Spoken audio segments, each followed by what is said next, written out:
Moi, mä oon Taavi ja tervetuloa seuraamaan mun päivää Keski-Suomen eläinklinikalla.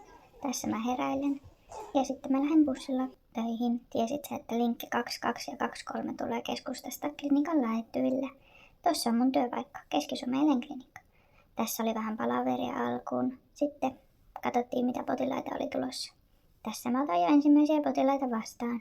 Sitten olikin jo lounastauko. Ai että. Sitten vähän ulkoiltiin klinikan takavihalla. Ja sitten otettiin taas lisää potilaita vastaan. Ja kato mitä mä löysin. Mä löysin jäniksen korvia. Mamma, annatko mulle yhden? Kato miten kiltti mä oon ollut. Kato, se antoi mulle tämmöisen jäniksen korvan. Ai että, nää on niin herkkuja. Nää on mun ykkösherkkuja. Se oli hyvä. Mutta mamma, nyt pitää lähteä kotiin. Nyt on viikonloppu. Me ollaan oltu täällä ihan tarpeeksi. Mä oon niin valmis lähteä kotiin. Mutta mä olen tosi kiltti. Kiitti moi!